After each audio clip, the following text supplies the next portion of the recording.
Are the Broncos getting a brand new stadium? That is the topic of today's show. Welcome into the Broncos Breakdown by Chat Sports. Matthew Peterson here. Pretty happy to be talking about a potential new stadium coming and not about trade rumors involving a certain player whose first and last names start with the same letter. So we take a break from all that and we get to some fun news going on. So I've got some takes I want to give you guys. But first thing first, I do want to state this at the top of the show.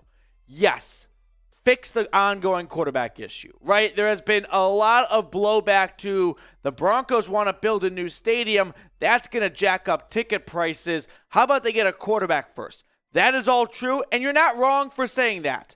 I do believe, though, the two things are separate, right? Ownership is not really responsible for getting a quarterback. That's what they hire and pay a GM and head coach to do. What can ownership do? Give them a good facility, like a stadium. So if you're going to be mad about the Broncos maybe getting a new stadium and ticket prices going up without getting a quarterback first, you're not wrong for being frustrated, but also that's not really what owners can control. They can control buying a new stadium. Now, let's get the latest here. So the reason we're doing this video is because the team issued a new stadium survey to season ticket holders on Thursday. Now, go back in time to December when ownership announced that they'd be undergoing a $100 million renovation on the new stadium. So that renovation process started at the end of the season. It's going to continue through the 2023 season. We'll talk more about that towards the end of the video. The stadium itself is a little over 20 years old. Does it desperately need to be revamped? Maybe not desperately, but are we going to oppose that? Absolutely not.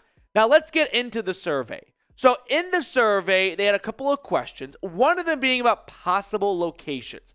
They had 6 options.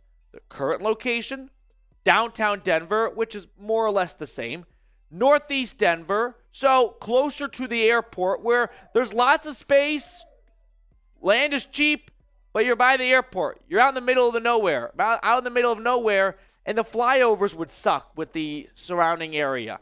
Southeast and southwest Denver, and then northwest Denver. Northwest Denver being closer to Boulder. Traffic, I think, would be a nightmare. As for southeast or southwest, cheaper land than where you're currently at right now, but I think traffic would be tough for everyone coming from the north side of 70 compared to the south side. So vice versa, going both ways. Now, I want to know from everyone watching right now, do you think that the Broncos should move the stadium's current location, right? Do you like where it is? I personally do, but if people disagree, that's fine. Let me know in the comment section. This is the pinned comment on today's show, so let me know down below. Now, Mike Kliss had a very interesting article about this that I wanted to share. In it, he said, the new stadium survey also brings up the possibility of personal seat license to help fund a portion of construction costs. This is one-time per-seat fee. The Broncos have never had a PSL charge, but the new reality of such an enormous stadium project could include them. Ownership wants a state-of-the-art stadium. That's the whole point of owning an NFL team. You get to have the coolest toy out there. And prices are going to go up, right? Ticket prices will go up. They'll have a personal seat license, which will be a one-time fee. What could that look like if you're a season ticket holder? I don't have a very good number, but in the range of tens of thousands of dollars, right? $10,000, $15,000, $20,000, somewhere in that ballpark. It's not going to cost like $500, I don't think.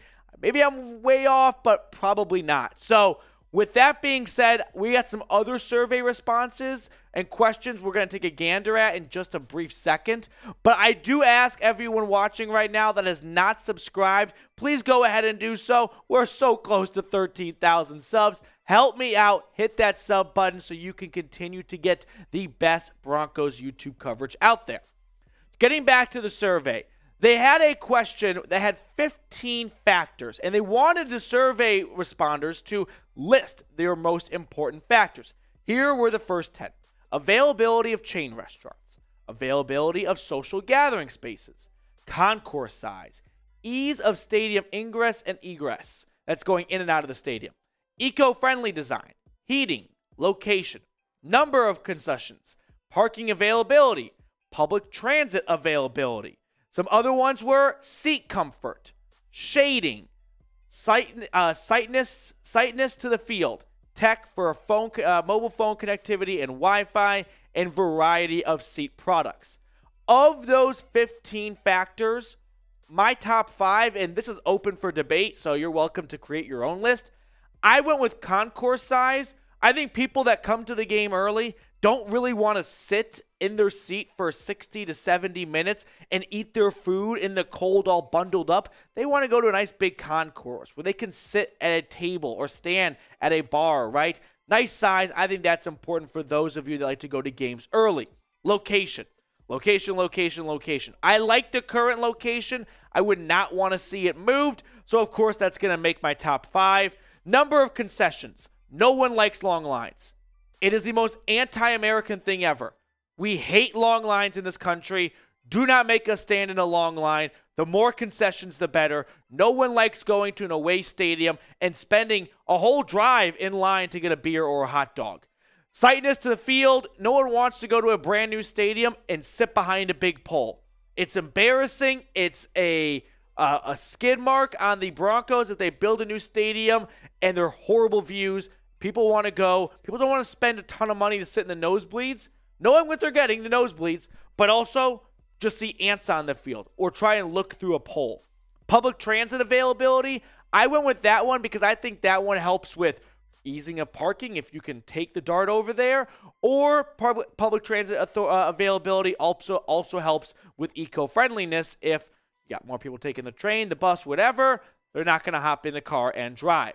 Now, going in a time machine here. New NFL stadiums. The last 5 stadiums to open up in the NFL, it's kind of crazy that Allegiant Stadium and SoFi were already 3 years ago. Mercedes-Benz for Atlanta back in 2017, US Bank Stadium 2016, Levi's Stadium in 2014. The last 4 were all state-of-the-art, right? They all one-upped the previous one. If you're building a brand new stadium, which, by the way, can we take a moment to talk about how they're spending $100 million in renovations to potentially tear down that stadium? But regardless, if you're building a new stadium, you might as well build a dome. That's the new thing.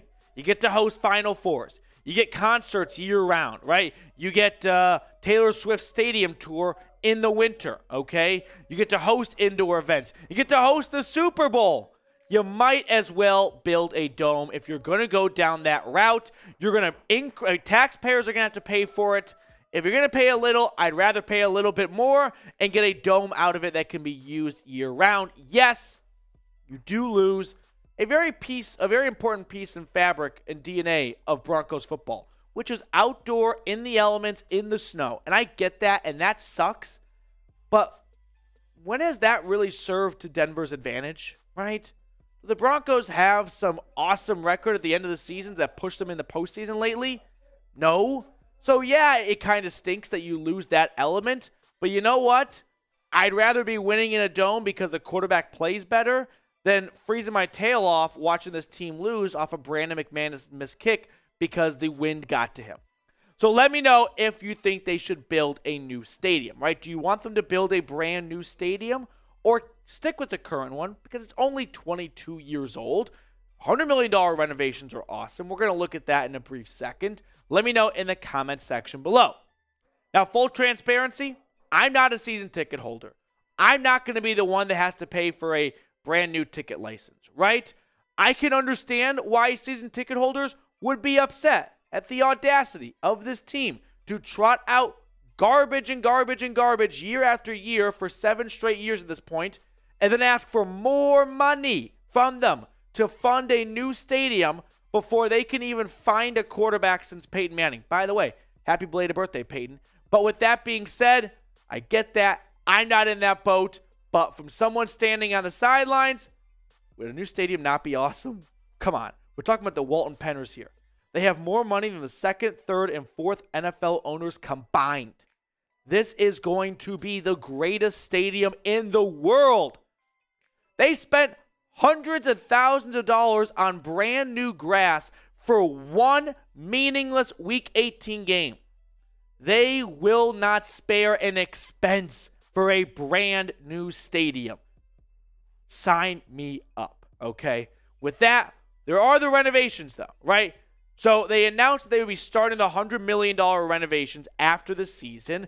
The renovations notably include a 70% increase in size in the scoreboard. So that's pretty awesome to see. They're also going to touch up some of the facilities and things like that because it is a 20-plus-year-old stadium, but that's the big ticket improvement right there, a bigger scoreboard. So unclear when it's all going to end because we're talking about construction here. We never know when it's going to end. I got to envision that most of it will be done before the 2023 season starts, but who knows? It's construction. Now, I do want to end the video with kind of a fun little gimmicky question here. What's your favorite stadium food concession, right? What's your kind of go-to one? I think an underappreciated one is the chicken tenders basket. Always comes with fries. Nowadays at stadiums, they always force you to buy fries separate if you get like a burger or something. But with chicken tenders, it comes with it. That's my go-to. Let me know yours in the comment section. Also, we got some Twitter shout-outs to get because you guys continue to share our videos on Twitter and elsewhere. Thank you so much for helping to promote this channel. Steve, Everything Broncos Podcast, Jack, Billy, and John, you three especially are MVPs as of late. So thank you guys so much for helping our channel grow by sharing our videos. That's going to do it for us on today's show. I hope you guys have a good day, and we'll catch up later as we get more Broncos news and rumors.